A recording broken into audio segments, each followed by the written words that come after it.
Good morning, guys. You already had an overall view through the video in Italian that I have shared with you.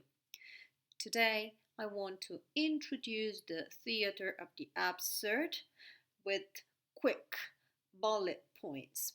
So, what was the theater of the absurd? It was a rebellion against the tradition.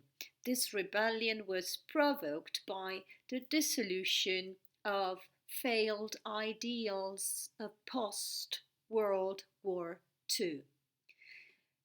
It dramatizes the questions and themes explored by existentialism, the philosophical school of thought prevalent at the time.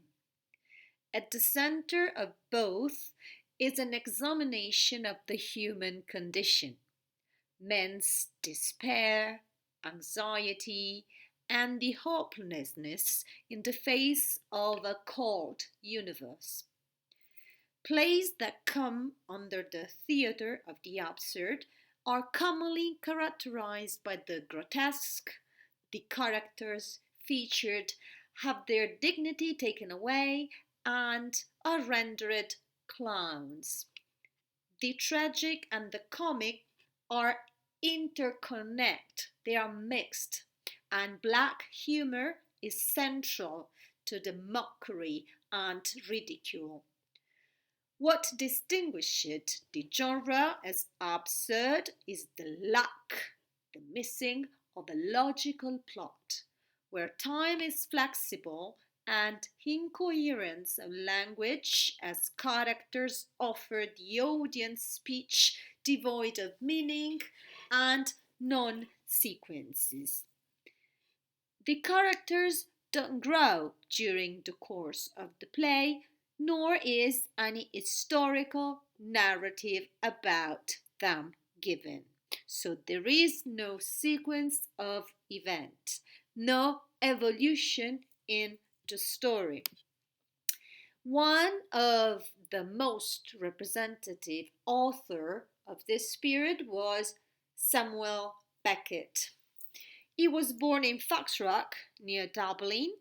He was educated at Trinity College, where he studied French and Italian.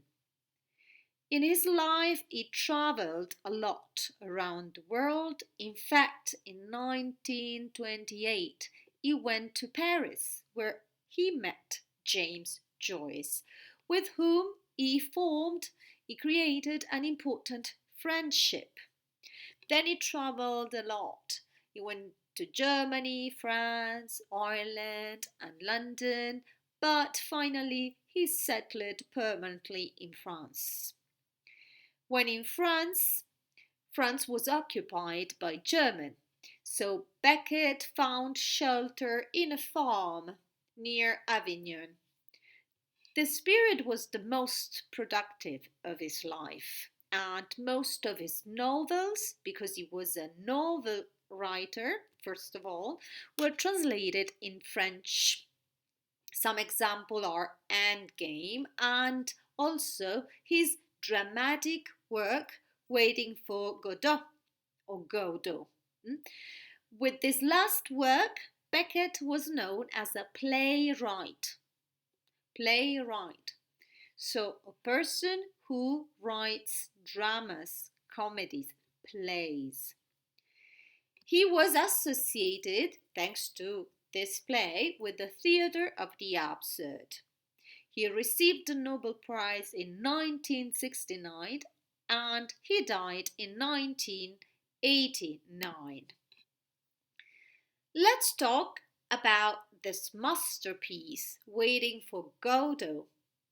This work is divided into two acts. The protagonists, the main characters, are Vladimir and Estragon.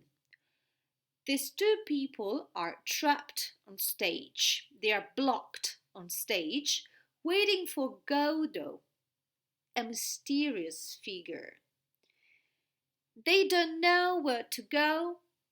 They talk about the time and the place of their appointment with this Godot, and this appears to be the only way to go away, to escape from that situation of being blocked. They make a lot of discussion and they also experiment the idea of killing themselves, the idea of committing suicide. Their conversation is becoming fragmented, broken, when suddenly two figures appear. These figures are Bosso and his servant Lucky. And then another character appears on stage. Is a boy with a message. And the message says that Godot will arrive the next day. The second act can be considered the repetition of the first act, even if something slightly changes. Pozzo and Lucky once again make their appearance, so they arrive on stage, but this time Pozzo doesn't remember anything about the previous day, about the day that they went on stage for the first time. Also, the boy returns and he talks about the same message of the previous day, the message about Godot. At the end of the play, Vladimir and Estragon make the decision to leave. But they stay. They remain standing where they are. So nothing really happens. The characters of this play haven't got a real personality. They have no memory of who they are. They are very confused, and it's for this reason that this performance is considered a great comedy, because they are like clowns, they act like clowns.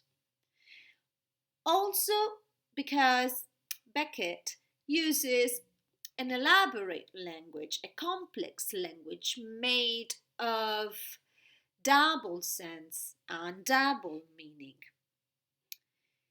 However, if on one hand the play is considered a comedy, on the other hand, it can also be considered tragic.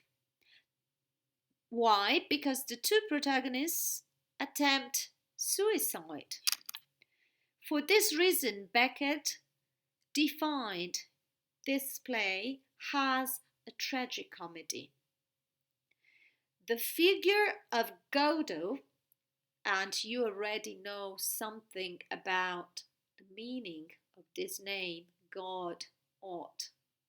You watched the previous video I shared with you.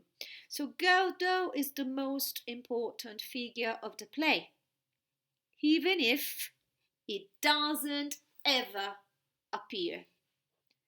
Some critics say that Godot refers to the absence of God in the modern world.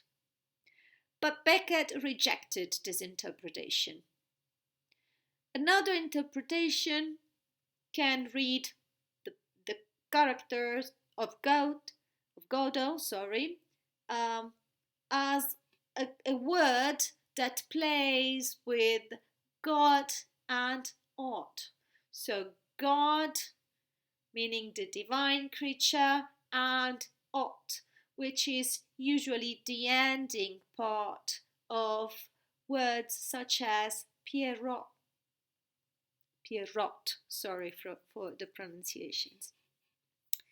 Themes of the play are the waiting for something that never arrives, the mutual dependence between the characters, their search for identity, and the monotony of life. Another important aspect of the play are the couples of characters. So Vladimir is very protective towards Extragon, while Extragon is silent and he loves sleeping. In fact, he often falls asleep on the stage. But there is no real communication between the two characters.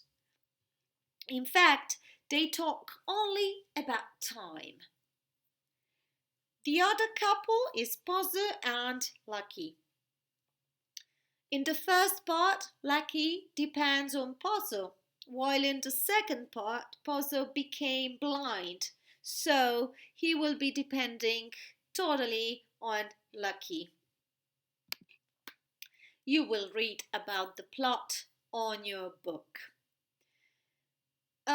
Samuel Beckett wrote this piece of absurd in which we can find the real characteristics, features of the theatre of the absurd.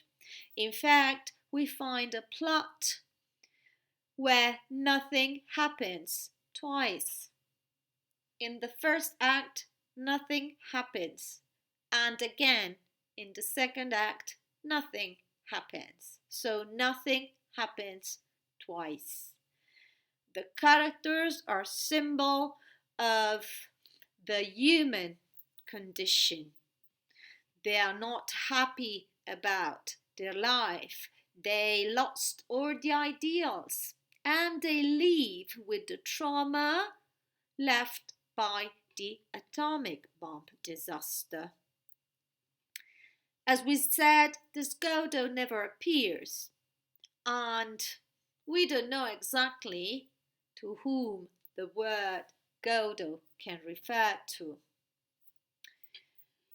And the themes of the play are waiting for something that never arrives, the search for identity and monotony of life, and the despair for a life with no sense, a life made of no meaning, so a meaningless life.